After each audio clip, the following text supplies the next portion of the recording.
Why do you need to talk in Bengali? Why do you need to talk in Bengali? Why do you need to talk in Bengali?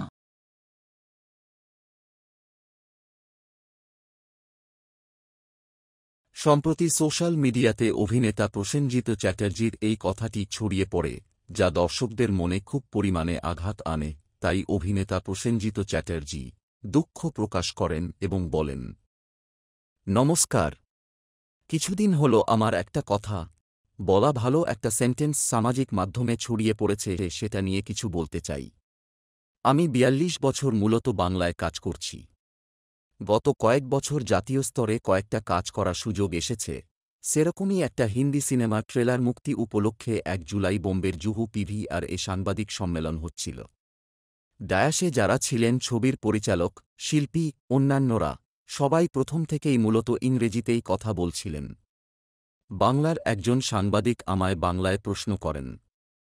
তিনি আমার দীর্ঘদিনের পরিচিত, অত্যন্ত স্নেহের পাত্রী। কিন্তু সেই মুহূর্তে আমার মনে হয়েছিল বাংলায় উত্তর দিলে হয়তো অনেকে সঠিক মানে বুঝতে পারবেন না।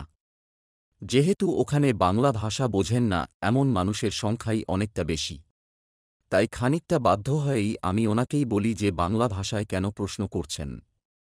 যেহেতু সামাজিক মাধ্যমে শুধুমাত্র এই একটা সেন্টেন্স তুলে দেওয়া হয়েছে, হয়তো অনেকেই এই কথায় আক্ষরিক অর্থের সূত্রে আঘাত পেয়েছেন। কষ্ট আমিও পেয়েছি, এখনও পাচ্ছি। কারণ ওই কথার এরকম প্রতিক্রিয়া হতে পারে ভাবতেই পারিনি। হয়তো কয়েকটা ইংরেজি শব্দ ব্যবহার করে আমার বলা কথার উদ্দেশ্যটা আমি বোঝাতে পারিনি। আর আমার ধারণা সেখান থেকেই ভুল বোঝাবুঝি হয়েছে। কারণ নিজের মাতৃভাষাকে অসম্মান করার কথা আমি দুঃস্বপ্নেও ভাবতে পারি না। বাংলা আমার প্রাণের ভাষা, ভালোবাসার ভাষা। তবে চিরকাল আমার কাছে বাংলার মানুষের বিচার শিরোধার্য। জীবনের শেষ দিন পর্যন্ত এই ধারণা অটুট থাকবে। তবে শেষে যেটা না বললেই নয়, আমি এইটুকু বুঝেছি, আমার বলা কথায় আপনাদের যথেষ্ট আঘাত লেগেছে, তাই আমি দুঃখিত। ঘটনা সম্পর্কে যেটুকু তথ্য বা আমার তখনকার ভাবনাটুকু আপনাদের জানালাম। ভালো থাকুন, নমস্কার।